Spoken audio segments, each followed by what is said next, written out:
Céline Dion. My dream, to be international star. Could it happen again? Could Celine Dion happen again? I'm Thomas Leblanc, and Céline Understood is a 4-part series from CBC Podcasts and CBC News, where I piece together the surprising circumstances that helped manufacture Céline Dion, the pop icon.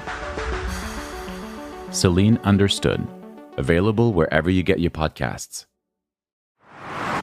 Frequency Podcast Network. Stories that matter, podcasts that resonate. You have walked past them. You've probably walked through them.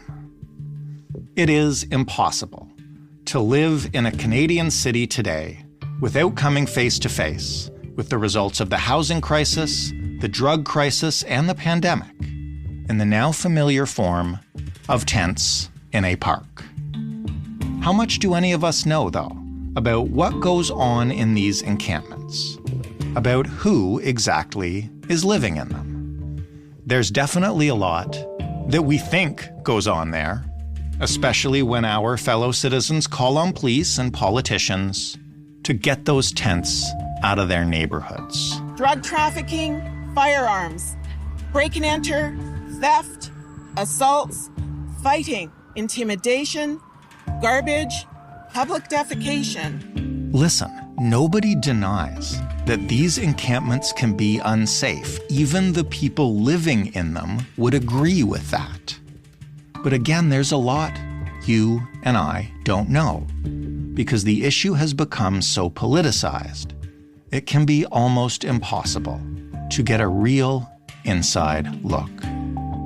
Today, though, we have a guest who did get one.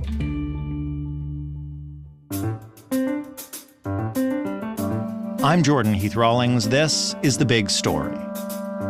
Brennan Doherty is a Toronto-based writer who wrote a fantastic piece about encampments and the people who live there for The Local. Hello, Brennan.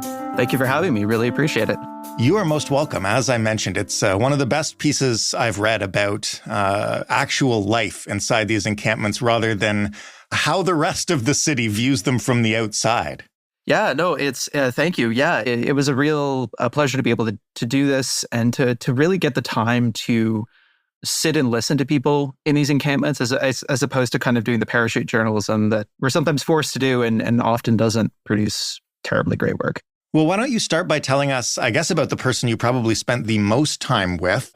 Who is David Sesasheli, and how did you first meet him? So David is a bit of a mystery, to be honest. He is originally from Georgia, the country, not the U.S. state. He has done many things in his life. He has made wine in Georgia. He has worked on construction in Greece and in the U.S. He told my photographer, Nick Kozak, that he was an ice road trucker at one point in Canada. But by the time I got to meet him, he was living in Clarence Square Park, which at the time was the biggest recorded encampment in Toronto. It's right in the downtown. He had been there for about a year when we first got there.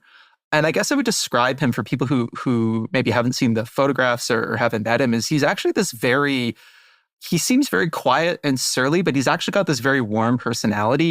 If you walk up to him, he is very polite. He will shake your hand. He will invite you to sit down. He will give you food or water. I thought of him as kind of the encampment, like grandfather or uncle figure, like he's kind of watching out for people. There's a lot of stuff in his past we don't know a lot about, and he sometimes talks in circles. I got to meet him through Nick Kozak, the photographer for this piece. Nick had known him for about 4 years. He'd met him in 2020. And when we were actually assigned this piece by The Local, Nick was told to kind of go out and see if he could find some of the people he'd photographed in the past. And Nick had no idea where David was. And Nick went out to this encampment because he'd seen it and ran into David again for the first time in years. The thing with the reporting for this story is it's unlike any other kind of reporting I've ever done because you have no idea where people are. Like you could meet someone at an encampment and they could even be like, yeah, I want to talk to you. Let's meet up next week. And then you could come back the next week and they're gone. And you have no idea where they went. So it was like really a stroke of luck that Nick was able to find him. And then Nick introduced me to David from there. And it took a little while, but eventually we got to know each other at that point. And what did you learn about, and I guess there are stories obviously for everyone who ends up in an encampment like Clarence Square, about how David found himself living in an encampment in downtown Toronto? So again, this is where it gets a bit tricky because I interviewed him a couple of times and spent quite a bit of time with him. And there's some parts of his story that he wouldn't fully corroborate, but what it seems to be is that he was working in construction. He went through a pretty nasty divorce and he started drinking quite heavily. He eventually fell behind on rent and was evicted. He bounced around a bunch of different places. Nick actually met him at an encampment that no longer exists in 2020. And he would kind of bounce around from encampment to encampment. He lived under the Bathurst Street Bridge at one point. And then he ended up at Clarence Square through a really interesting turn of events. He actually had gotten housing. He had gotten kind of supportive housing at a facility kind of very, very close to the downtown, almost at the lake. He was actually living there for a little while. I want to say a year, 2 years. And then he was evicted. He claims that he was bringing basically friends in through the window or inviting people in. He's a very generous man. If he has one bottle of water, he will split half of it with you. And that's kind of what he was doing. He was letting people crash at his place. And he is kind of a hoarder. He likes to bring a lot of stuff and have a lot of stuff around him. And he was doing that in his apartment. And he apparently came back one night and the locks were changed. And so he was kicked out. And I thought that there was this going to be this complicated process as to how he ended up at Clarence Square. And he basically just said, I saw tents. Right. Because where he was evicted was not far from here. And he just went, because, he'd had experience living on the street and I get, he had seen tents and said, okay, this is where I'm going to be for the next little while. So for people who haven't seen it or who aren't familiar with these encampments in their city or town, which is probably vanishingly few Canadians at this point, though, can you describe the Clarence Square encampment? Because, again, as you mentioned, one of the largest, certainly in the city, if not the country. Yeah, so I will say encampments fluctuate quite a bit. Right. In size, in terms of who goes there. For the kind of the majority of the time that Nick and I were there, I would say there was anywhere from maybe a dozen to 20, 25 tents. The encampment was kind of on this grassy part of this park, wedged between Spadina Avenue, which is a major, major street in downtown Toronto, this dog park and a series of condos. The condos actually surround the encampment, which is really weird visually. There's kind of a central ring of tents, big tents. David's tent was one of the biggest, and it was kind of near the center. And then basically, the longer you'd been in the encampment, kind of the closer you got to the center. If you had just joined the encampment, you wouldn't be allowed on the inside. You'd be kind of expected to have your tent more towards the outside. But these tents are of all different varieties. Some of them are small, kind of two-person pup tents. Some of them are a lot bigger than that. David's, I always thought of as it was kind of the size of an RV. Actually, I went into his tent once with him. It was really ingenious, actually. He built this shelter that was a series of tarps, and then he actually had a pup tent inside that shelter. There was a generator that they had in the center of the camp, and they'd kind of built a wooden shelter around it to protect it from the rain and the elements. And it had lines kind of snaking out along the ground, going into people's tents to power things. Because that's really important. I mean, in the summer, it's not so bad, but in the winter, one of the very dangerous methods that people use to keep warm is they'll burn hand sanitizer, and they'll sometimes do it inside their tents. And so the generator allows them to actually hook up, electrical heaters or something, which again, maybe isn't perfect, but it's certainly better than freezing to death. And how do they have their basic needs taken care of in terms of bathrooms, water, showers, that kind of stuff? Right. So in terms of water, there's a bit of cruelty in this, I think, but there actually is a functioning water fountain in Clarence Square Park, but it's actually for dogs. And so they will be able to, if they can't buy or acquire water in other ways, they can get water that way. In terms of showers, there are a couple of community centers not too far from the encampment. And we actually heard from quite a few residents that a lot of those community centers will let them in for free to shower. The community centers kind of know that maybe they don't know that they're in Clarence Square Park, but they know that they're not doing well. Mm-hmm. There's actually a gas station right across the road from the encampment. I was told by several people that their employees will let them in to use the bathroom there. There is actually a porta potty on the site, but the interesting thing is there's actually supposed to be two. The city promised to have 2 in by April for the residents. They only have 1, and I have not gone inside it. It's pretty gnarly. They were supposed to have a second installed in April. They haven't installed it yet. They've actually installed 2 other porta potties at the edge of the encampment, but they're locked with padlocks. And they promised to have a second porta potty installed now by November. So it's a little better than you might expect, but it's still pretty rough. It's not a good place to live. And I think most of the residents, if not all the residents, would agree to that. How do the residents of the encampment talk about their relationship with the surrounding community and vice versa? Is there friction there? Are they, by now, it's been there for a while, in a kind of live and let live situation? What's that like? It's tense, to put it mildly. I would say that the encampment residents very much feel like they are kind of under siege from the world, really. And we've witnessed, a lot of people in the area or people passing through the area will kind of make a point of walking by their tents and taking cell phone video, and that really bothers them. A couple of the residents we've talked to have said that they've been kind of yelled at or belittled by people in the people walking by. We're taxpayers and we're paying for you to do this kind of thing. So they definitely don't have a great relationship with people kind of living in the area. I'll also say that sometimes there can be violence between people who are not living in the area, but are perhaps from other encampments or elsewhere coming in and starting trouble. So I'd say it's not a great relationship. And then people who own condos or apartments or live in the area, they definitely want this gone. I would say that the range of frustration kind of goes from people who want the best for people in the encampment, but say this shouldn't be here, all the way to people that are get these people out of here. I don't care. This has gone on too long. I did speak to some condo residents, and they have said, their garages are broken into all the time and bikes are stolen, and that they can't walk their dogs in the park anymore. Some of them actually describe it as a no-go zone. They kind of feel like Clarence Square Park is a place that they cannot be. So I would say that overall the relationship is very, very tense.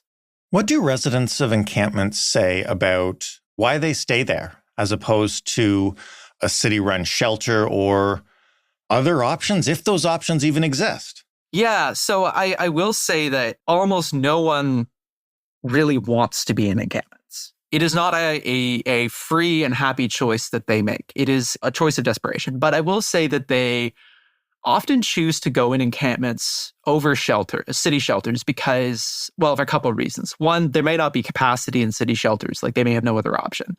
In many cases, there's a great concern that shelters are dangerous places.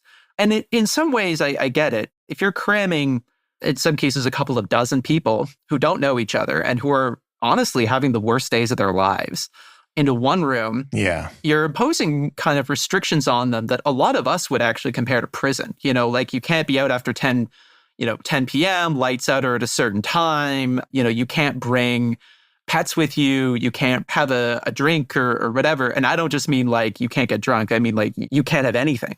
And so you add all these together. And then, of course, the pandemic in many ways was the perfect disease to spread in shelters, right? So you add all this together and there's a real distrust. I will say that, many people do live in shelters and choose that option. But for the people in encampments that we met, a lot of them were either just did not like the rules, really couldn't abide by them, in that a lot of shelters, I think pretty much every shelter in Toronto doesn't allow you to be using drugs or alcohol. And there are certain addictions, particularly alcohol, where if you're a heavy, heavy drinker, stopping for a day can actually be dangerous. Right. You can get, delirium tremens, which can kill you. So you add all this together, and there's just this general perception that shelters are unsafe.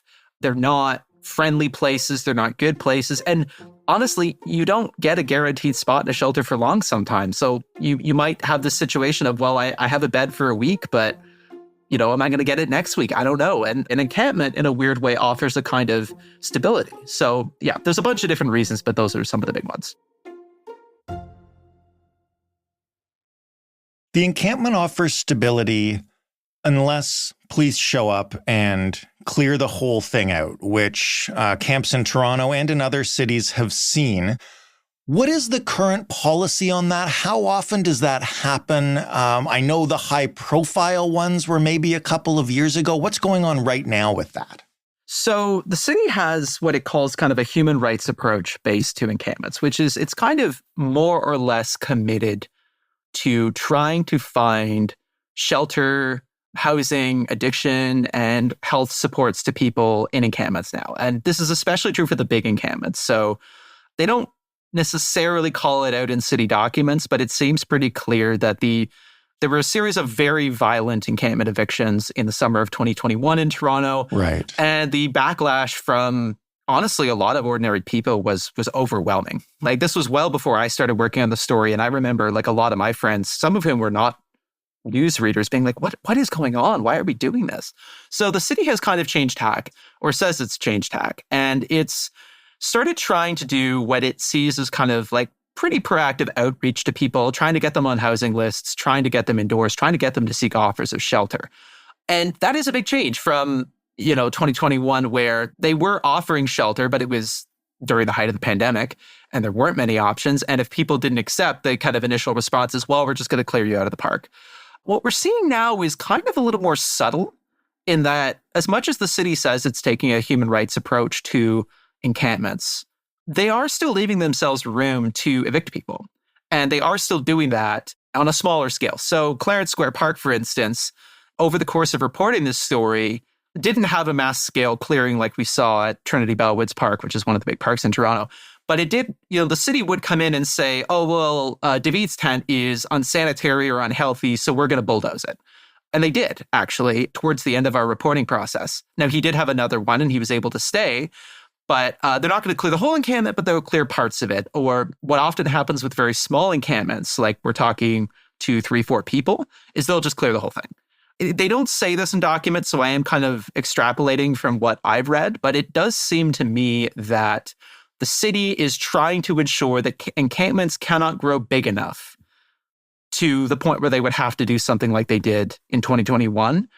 But for the encampments that are big enough, they're going to try and establish daily visits by paramedics, social workers, and that sort of thing to support people there. At least that's what's supposed to happen. So that's kind of, it does vary a bit depending on the context, but that's kind of the general overview of how things are going now. And how is it working? What do we know about the current number of encampments in Toronto and how many people are living in them? And, how does that compare to, say, a year ago or however long ago you want to go back? So that's a hard question to answer. The reason I say that is the city's data, my editor, Nori Roy, was able to get, it really counts tents. It doesn't count people. So we know, like, for instance, at the height of kind of just before the big encampment evictions in 2021, city data has about 300 or so tents. But each of those tents could have multiple people, and there could be people who are partially living in an encampment and maybe couch surfing somewhere else. So it's really tricky. But what I will say is the number of tents since those big encampment evictions has gone down. What's interesting is that they have started to spread. So in 2021, the biggest encampments by far were all in the downtown core. Fast forward to today, and that's still the case. Like the biggest encampment in late August, which I believe is the latest that we have data for, was still Clarence Park, which is right in the downtown. But what you're starting to see is smaller but more numerous encampments spread throughout kind of the north of the downtown and even into what we would consider the suburbs. I know that's probably not the most satisfactory answer, but I guess the long and the short of it is that compared to 2021, the number of tents are down, but it's really hard to put a figure on how many people there are. And what gets even more complicated is those are just the tents the city knows about. Right? I mean, they're not going out every day necessarily and counting all the tents. They're getting this information from parks workers and what have you. So if you decide to pitch a tent in the middle of the Don Valley in an isolated location, it may not show up. I will add one more thing, though, which is that before the pandemic, if you talk to shelter workers or outreach workers that have been kind of involved for a long time, there have always been parts of kind of the Ravine network in Toronto that have had homeless people. Like, that is not a pandemic phenomenon. That has always been the case. What you're starting to see is more clusters of those people. So, like, instead of 1 or 2 people living on their own, or maybe even 5 or 6 who occasionally camp there, like you're starting to see like concentrations of people in these ravines that are a little more visible, that maybe people are starting to take notice of more in ways that they hadn't in the past. You mentioned that the relationship between the community and the encampment downtown in Clarence Square was really tense. As these encampments spread and disperse around the city, what is that relationship like in other places? What are residents of encampments like off in the suburbs or off more towards the natural part of the city say about, how they're treated in the community, how they approach the community? I wouldn't say that suburban residents have a better relationship necessarily. I think what they do have is the advantage of space, of distance that they can put between an encampment and themselves. But Goulding Park, which is one of the parks that was featured in the story, the residents there had been complaining about people, homeless people or people just hanging out in the park. They've been complaining about that for some time. This is a new phenomenon to them, I guess. Sort of, but it actually predates the pandemic. I mean, you were starting to see people hanging out in Goulding Park I think it was back in like 2015 or 2016. It's not entirely new, but I think people were starting to pay attention to it more. And I do think that especially when everything was shut down during the pandemic, a lot of the folks there actually are not technically homeless. They do live in public housing, but they wanted a place to hang out that wasn't going to kick them out or wasn't going to judge them for doing what they do. And to them, the park was the best place. So some of them, a couple of them actually were homeless and did live in and around the area. But I'd say that the relationship is different because a lot of people, at least to the experience of Nick and I, a lot of the people who lived or just hung out in that place were actually from the area. So Mark, who is one of the gentlemen that we talked to, who is homeless from Goulding Park, he had lived in that area his whole life. His childhood home was actually not that far away from Goulding Park. So there's a bit of a different relationship, whereas for a lot of people in the downtown encampments, they're from all over. Like there are people there from outside of the city. There are people there. I mean, David's case, he didn't come to Canada until the mid-2010s. So it's different in that people in suburban encampments do seem, at least to our experience, to have more of a connection to, for instance, local businesses or people in the area. I remember Mark told me once, I don't need to worry about food. I know the pizza guy around the corner. Like if I need a slice and I'm hungry, he will give it to me. And that's a very different situation from someone who arrives at an encampment who no one likes and they walk into any establishment and people immediately know, oh, like you live on the street, we can tell, right? So I'd say that is different, but like the homeowners in the area, I would say a lot of them probably would be able to talk to someone who owns a condo near Clarence Square Park and they'd be able to agree on a lot. Thank you for walking us through this. It's a really fascinating look at what it's actually like for people living in these encampments. And I would encourage folks to go and read the whole piece at the Local because it's fantastic. The last thing, though, that I wanted to get at with you is you spent a lot of time with these folks, particularly David, but also a lot of others. What are the things that you want people to understand about the encampments and people who live in them that you don't think has made it properly into the way we discuss them yet? There's a lot of things. I would imagine. Yeah, but I would say the biggest one is, and I think it's been talked about a fair bit, but I think it really bears repeating that the people living in encampments are really not much different from you. And I think what people need to understand is that if you were put in an encampment tomorrow and forced to live in it for a month, a lot of what you currently see as weird or aggressive or even dangerous would make sense. A lot of the behaviors that you see in encampments, even some stuff that can seem upsetting, that can seem dangerous, is being done for survival. And a lot of the people in those encampments, they are just trying to survive. I guess I would also say that, we are not ambitious enough as a city. The piece may come across as a real attack on anyone involved with the city who's trying to help these people. And I think that there are city workers who genuinely do care and who are trying to do the right thing every day. But as a society, we are simply not ambitious enough when it comes to building enough affordable housing, to ensuring that people get the mental health supports they need, to treating housing not as something that, we can put you on a list and you can get it in 4 years, but to say, how do we get you in somewhere like next week?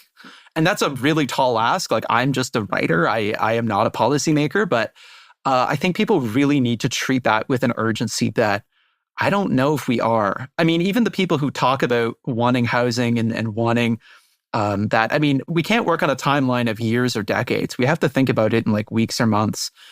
But yeah, I guess those are the two big things. Like, we need housing, and also just, it's very easy to dismiss people in encampments. David, as much as, David has a lot of issues, mental health issues, physical issues, but like, when you spend time with someone like him and you see the way he lives, I mean, this isn't the greatest option for you long term, but I understand why you're doing this now, because you aren't really thinking about 5 years from now. Like, a lot of us have the luxury of planning our lives 5, 10, 20 years down the road.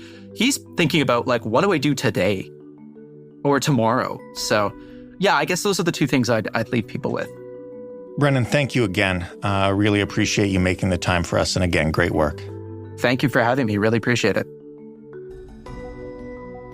Brennan Doherty, reporting in The Local.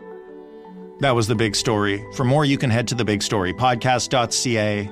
You can, of course, send us feedback on this episode or any other by calling us at 416-935-5935 and leaving us a voicemail, or by sending an email to hello@thebigstorypodcast.ca.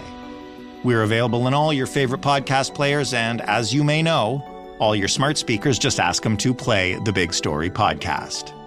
Joe Fish is the lead producer of The Big Story. Robin Simon is also a producer on the show. Matt Kesselman is our sound designer. Mary Jubrin is our audience development lead. Stephanie Phillips is our showrunner. Diana Kay is our manager of business development. And I'm your host and executive producer, Jordan Heath Rawlings. We've got an In This Economy for you tomorrow. We've got a throwback episode on Sunday. And myself, Joe, and Robin will be back with a fresh big story on Monday. And we'll talk then.